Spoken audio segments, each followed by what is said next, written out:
علامات ليلة القدر، هل لها علامة؟ لها علامات في ليلتها في نفس الليلة وعلامات بعد المضي. أما علاماتها في نفس الليلة فأولها أنها ليلة مشرقة من غير قمر، ليلة منيرة من غير قمر، ويتبين ذلك إذا خرجت من المدينة. إذا خرجت من المدينة وأضواء المدينة تتبين لك الليلة بوضوح، لأنها مشرقة ولا قمر فيها. هذه واحدة.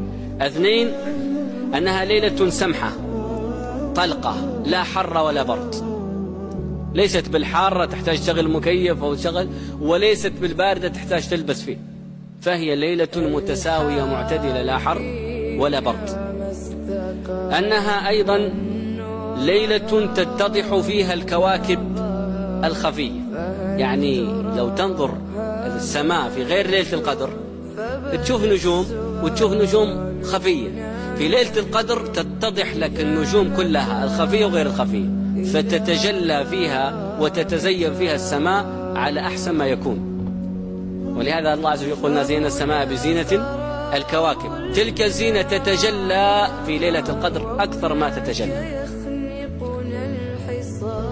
أيضا ليلة لا يرمى فيها بالشهب، يعني كل ليلة ممكن يرمى فيها شيطان، شوف نجم وشهاب يمين يسار إلى ليلة القدر ما فيها رمي بالشهب. لماذا؟ لأن الشياطين ما تتحرك فيها. إني أرى ما لا ترون، هذا يوم بدر، وفي كل ليلة قدر يقول الشيطان مثل ذلك: إني أرى ما لا ترون. والشياطين في ليلة القدر لا يتحركون، ما أحد يتحرك مكان، مصفدون. هم يصفدون في سائر العام لكن يتحركون بالأصفد، يعني الصفد السلسال القيد، فهم يتحركون مقيدون، فالمقيد حركته ضعيفة. لكن في ليلة القدر لا حركة، حتى اللي يسرقون السمع أو يروحوا يمين يسار، لا، ليلة القدر لا حركة فيها لشيطان، ولذلك سماها الله ليلة السلام. السلام لا يحصل إلا إذا استراح العالم من إبليس. سلام هي، ما في إبليس، ما في شياطين. حتى الشهب التي ترمي الشياطين ما ترمى في ليلتها.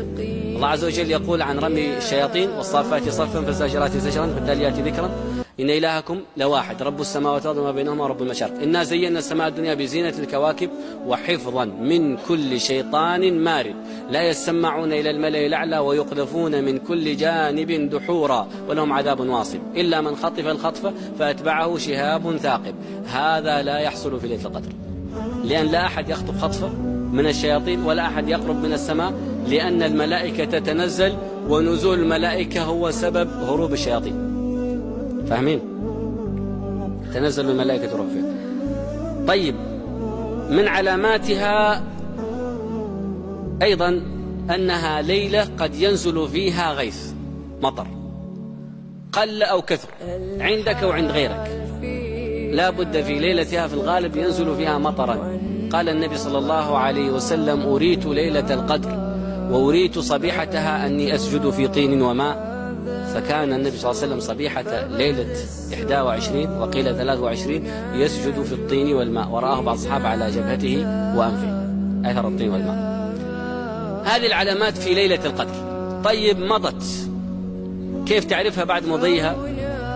علاماتها بعد مضيها علامة واحدة، وهي أن تطلع الشمس صبيحتها بيضاء كالقمر ليلة تمامه، هذا رواية. الرواية الثانية تطلع حمراء لا شعاع لها تستطيع تنظر إليها. الرواية الثالثة تطلع الشمس لا شعاع لها من غير نظر إلى لونها حمراء والله صفراء والله بيضاء. والسبب في ذلك، ما هو السبب في كون فجر ليلة القدر الشمس لا شعاع لها؟